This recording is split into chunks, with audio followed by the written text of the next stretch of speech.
Hello students, आज हम Haryana school education board Haryana का प्रैक्टिस पेपर कर रहे हैं। 4 पेपर हैं, इनके सेट ए कर रहे हैं जो 12वीं कक्षा के इकोनॉमिक्स का है, और ये सेट आप साथ साथ करेंगे, आपकी भी काफ़ी हेल्प करेगा। तो इसमें सबसे पहले हम question number option type question कर रहे हैं। पहला क्वेश्चन है, the subject matter of the word should be real science, normative science, natural science या नॉन ऑफ दिस। क्या होना चाहिए, किस वस्तु का विषय वस्तु है? वास्तविक विज्ञान का, आदर्शात्मक विज्ञान का, प्राकृतिक विज्ञान का, इनमें से कोई नहीं। आदर्शात्मक और वास्तविक विज्ञान नहीं है, ये सिर्फ आदर्शात्मक विज्ञान है। क्या होना चाहिए, संभावना पर है, इसलिए हम आदर्शात्मक विज्ञान कहते हैं इसको, इकोनॉमिक्स को। तो हमारा बी उत्तर इसका सही है।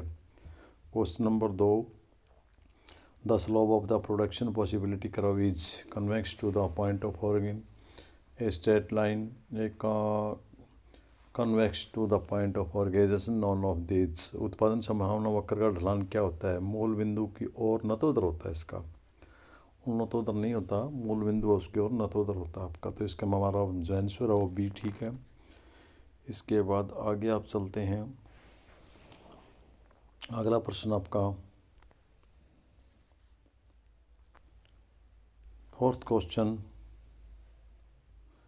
फोर्थ से पहले तीसरा है, मार्जिनल यूटिलिटी में भी positive, negative, zero, all of these. सीमांत उपयोगिता हो सकती है धनात्मक, ऋणात्मक, शून्य।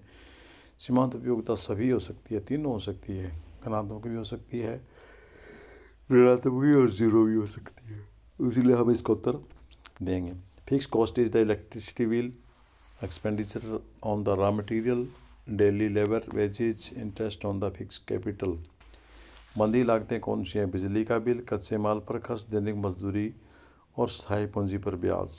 तो ये interest of the fix capital है, स्थायी पूंजी पर ब्याज है, ये हमारा इसका आंसर सही है, बाकी गलत है।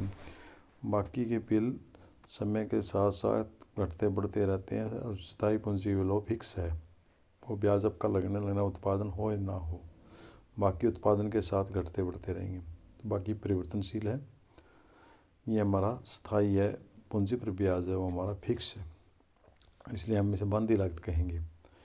अगला आपका इसमें हमने फार्मूला चेंज करना है। पहला इसमें रॉन्ग है, दूसरा भी आपका रॉन्ग है, तीसरा इसमें राइट है। डेल्टा टी आर बटे डेल्टा क्यू एम आर का यही फार्मूला होता है, तो फार्मूले आपने याद किया, बहुत आसान है। तो फोर्थ है, ये भी गलत है, ये इसमें भाग होता फिर ठीक होता है, ये भाग गुणा का निशान है। अब हम अगले क्वेश्चन पे आते हैं। क्वेश्चन हमारा filling the blanks with the appropriate words, रिक्त स्थान उचित स्थान भरना है। पहला, principle of the economics was the written by the Khalistan Robbins Marshall. जो प्रिंसिपल ऑफ इकोनॉमिक्स नामक बुक है वो किसके द्वारा लिखी? ये मार्शल ने लिखी, तो इसका हमारा राइट आंसर मार्शल होगा। इसके बाद अगला क्वेश्चन है आपका question number 7, an indifference map is the group of the representative Khalistan indifference करो। वन जो तटस्था मानचित्र होता है उसमें एक जो ग्राफ होता है तटस्था मानचित्र का, उसमें तटस्था वक्र या वक्रों का प्रतिनिधित्व करता है। एक से अधिक वक्रों का जो चित्र होता है उसमें एक से अधिक वक्र दिखाए जाते हैं, इसलिए हमारा ये आएगा मोर देन वन। 8वां क्वेश्चन आपका, under perfect competition Khalistan, perfect competition होता है जो पूर्ण प्रतियोगिता होती है, उसके अंतर्गत कौन सा है इसमें से? A R greater than M R या A R equal to M R. तो ए आर और एम आर जो बराबर होते हैं, औसत और सीमांताएँ दोनों बराबर होती हैं परफेक्ट कंपटीशन में, तो इसलिए परफेक्ट कंपटीशन में ये आएगा आपका। इसके बाद आपका अगला क्वेश्चन देखते हैं हम, क्वेश्चन नंबर 9। इसमें हमने विकथन और कारण दोनों के बारे में बताना है। देखिए, पहला है, कुल उत्पादन पूंजी स्थिर है जब सीमांत उत्पादन शून्य है। बिल्कुल ठीक है। इसका कारण है, सीमांत उत्पादन कुल उत्पादन में परिवर्तन को मापता है, ये भी ठीक है, तो इसलिए हमारा उत्तर ए बनेगा। अभिकथन ए और आर दोनों सत्य हैं, और कारण आर का दावा ए पर सही स्पष्टीकरण है। अब क्वेश्चन नंबर 10 पर चलते हैं। Negative M R is a positive when the price declines under the perfect competition, A R equal to M P and both are the constant. तो यहाँ देखिए, ऋणात्मक सीमांत आय तभी संभव है जब कीमत गिर रही हो, बिल्कुल ठीक बात है। और पूर्ण प्रतियोगिता के अंतर्गत औसत आय सीमांत आय बराबर दोनों स्तर, ये भी ठीक है। और सीमांत आय तभी गिरती है क्योंकि पूर्ण प्रतियोगिता की बात है, तो इसलिए यहाँ पर हम मानेंगे इसको कि 10वां क्वेश्चन है, इसका भी हमारा उत्तर ए ठीक आएगा। अभिकरण और कथन दोनों ही सत्य हैं और एक आर का दावा ए का सही स्पष्टीकरण है। तो इस प्रकार दोनों का उत्तर आपका ए आया है। इसके बाद ये क्वेश्चन आपका आ रहा है, रेखा चित्र बनाइए और पैमाने का प्रतिफल स्पष्ट हो। इसके लिए मैं इसके साथ ही ऐसे अलग एक वीडियो और इसके बड़े प्रश्नों का हल है वो डाल रहा हूँ, उसमें देख लेना। इस वीडियो में सिर्फ मैं आपको छोटे प्रश्न करा रहा हूँ और सेक्शन बी में करेंगे हम मैक्रोइकॉनॉमिक्स पार्ट के ऑप्शन टाइप प्रश्न। बड़े प्रश्नों के लिए आप इसके साथ में ऐसे अलग वीडियो आपको दिखाई जाएगी। इसमें जो पहला प्रश्न कराया जाएगा, इसमें जो अगला है वो आपका 18वां प्रश्न है, micro economics studies whole economics of an industry और फ्रॉम नॉन ऑफ दिस। समष्टि अर्थशास्त्र किसका अध्ययन करता है? संपूर्ण अर्थव्यवस्था का, एक उद्योग का, एक फर्म का, इनमें से कोई नहीं, पूरी की पूरी अर्थव्यवस्था है। Study of the whole economics का जो अध्ययन करता है उसको हम समष्टि अर्थशास्त्र कहते हैं, इसलिए हमारा ए उत्तर सही है इसका। इसके बाद हु इज़ इश्यू 1 रुपये नोट्स इन इंडिया, 1 रुपये का नोट भारत में कौन जारी करता है? तो गवर्नमेंट ऑफ इंडिया जारी करती है। हमेशा ध्यान रखे बच्चे, सिक्के और 1 रुपये का note government of India issue करती है, जबकि 2 रुपये या 2 रुपये से अधिक के जितने भी नोट हैं वो आरबीआई करता है। बाकी कमर्शियल बैंक कोई नहीं करते, हरियाणा गवर्नमेंट कोई नोट जारी नहीं करती। इसके बाद जो क्वेश्चन नंबर आपका 20 है, marginal productivity of the consumes is equal to, सीमांत उपभोग प्रवृत्ति का जो एमपीसी होती है उसका फार्मूला क्या होता है आपको याद है? डेल्टा सी ऊपर होगा और डेल्टा वाई नीचे होगा। तो इसमें ऑप्शन में से आप ढूंढिए कौन सा है, वो आपका बी है, तो इसलिए आपका इसका उत्तर बी रहेगा। बाकी आंसर आपके रॉन्ग है, बी उत्तर इसका सही उत्तर है। इसके बाद क्वेश्चन नंबर 21 है आपका, which of the following is the example of the direct tax.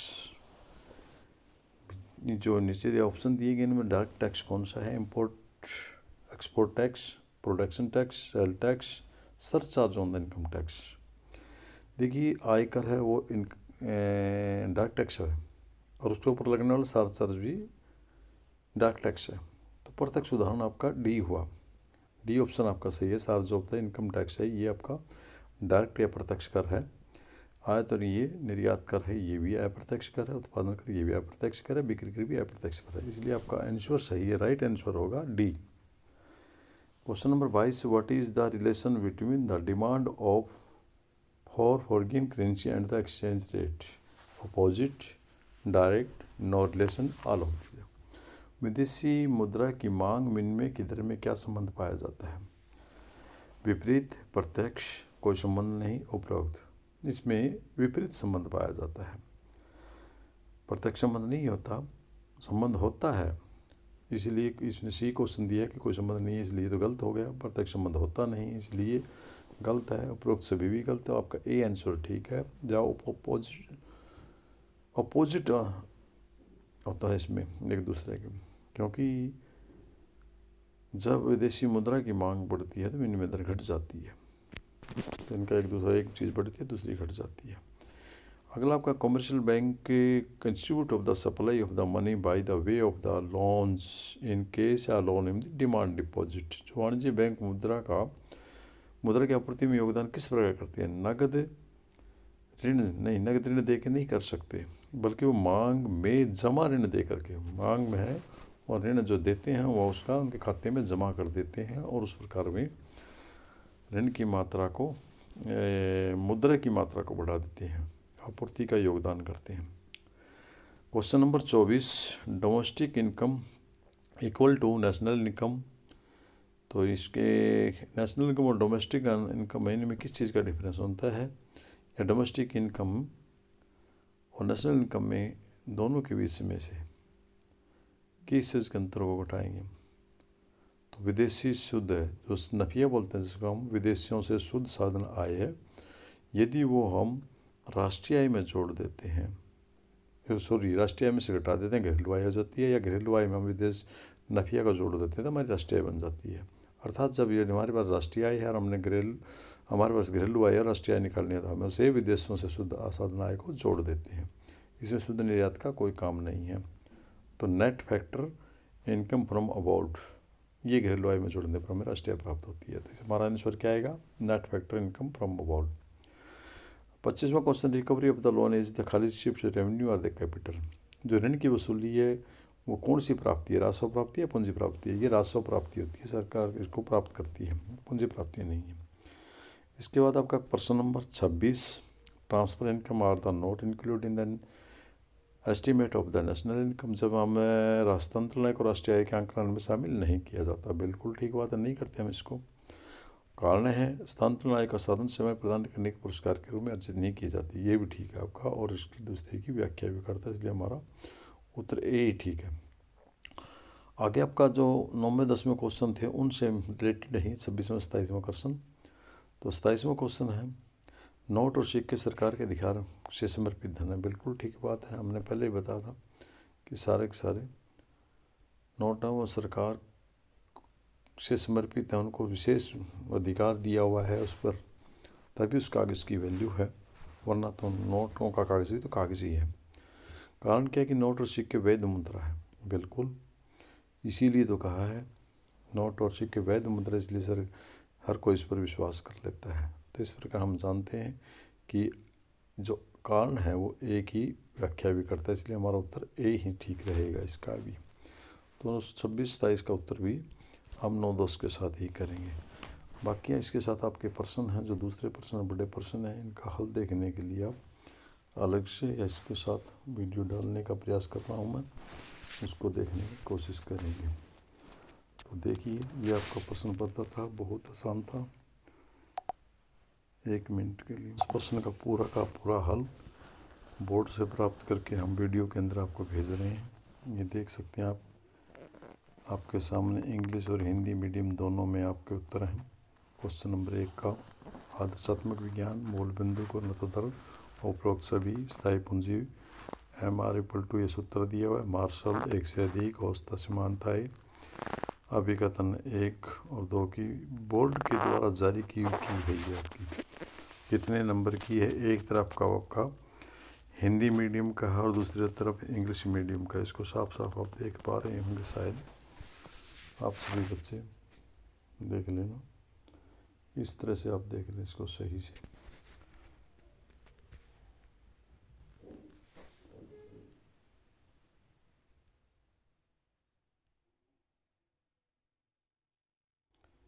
एक तरफ आपका इंग्लिश मीडियम, ये 3 नंबर का क्वेश्चन है। जैसे 10 क्वेश्चन तक हमने कर लिए थे, ये 3 नंबर वाला क्वेश्चन इंग्लिश मीडियम में भी और हिंदी मीडियम में भी। इसके अथवा क्वेश्चन था ये भी उत्पादन फलन वाला। इसके बाद 12वां क्वेश्चन था आपका, ये भी आपका है उत्पादन गैर मूल्य प्रतिस्पर्धा नीति वाला, नॉन प्राइस कंपटीशन वाला। इसके बाद मांग में परिवर्तन की लॉस, कीमत में होने वाले परिवर्तन, मांग वाला प्रश्न। 3 नंबर के आप लेकिन इसका अथवा में जो दिया हुआ था मांग का अर्थ, वो प्रश्न। 14वां प्रश्न जो आपका 4 नंबर का पूर्ण प्रतियोगिता वाला प्रश्न, ये आपका इंग्लिश और हिंदी दोनों मीडियम में। इधर 15वां प्रश्न आपका आगे आपका हिंदी मीडियम, बाद में इंग्लिश मीडियम में। 4 नंबर के हैं क्वेश्चन। ये 16वां क्वेश्चन आपका जो उत्पादन संभावना वक्र वाला था, तालिका और रेखा चित्र सहित दोनों तरफ आपका हिंदी मीडियम इंग्लिश मीडियम। इसके बाद अगला क्वेश्चन आपका ये तटस्थ वक्र के अथवा वाला, और इसके बाद ये आपका उत्पादन प्रक्रिया वाला, तीसरे ये कैसे कैसे प्रश्न है। और इसके बाद आपका ये अगला प्रश्न है अथवा वाला, जिसमें पूर्ति की मात्रा दी हुई है।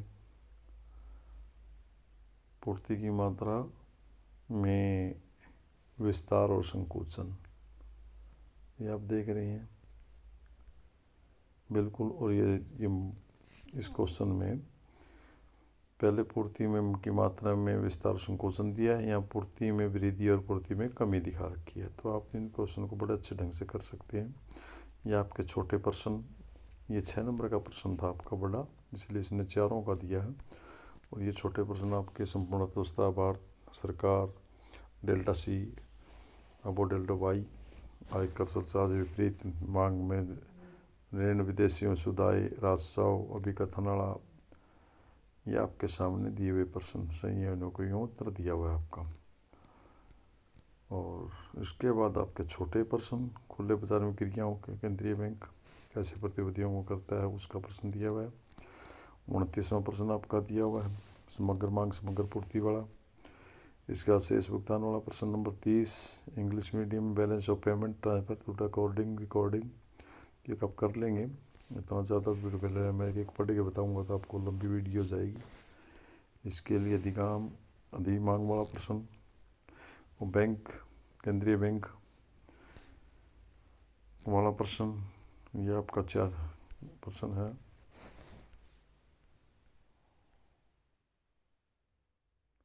एक मिनट कहाँ चला गया,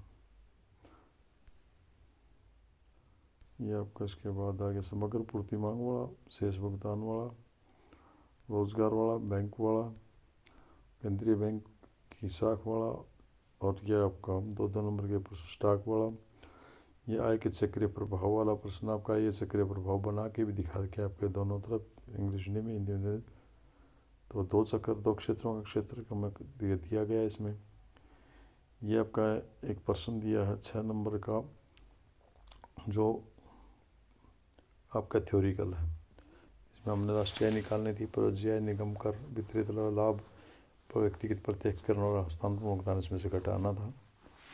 ये करके आप इसको निकाल सकते हैं। इसका 10,000 उत्तर है आपका नेशनल इनकम, आप इसे ज्ञात कर सकते हैं। इसके बाद आपका आय विधि 34वां प्रश्न, कैसे कैसे आय विधि ज्ञात करते हैं। आय विधि पूछी गई थी इसमें, एक इंग्लिश मीडियम दोनों माध्यमों के लिए। इसमें कर्मचारियों का वेतन पर चलान अधिशेष स्वनियोजित, विदेश शुद्ध आय अधिशेष नियोजित, सारा का सारा बिल्कुल सरल ढंग से करके दिखाया हुआ है। बड़ी आसानी से आप इसको कर सकते हैं। इसके बाद आपका ये आगे वाला प्रश्न उसी के साथ आपका पेपर ख़त्म होता है। मेरे ख्याल में काफ़ी हेल्प होगी आपके, अच्छे से समझ में आया होगा आपको। धन्यवाद।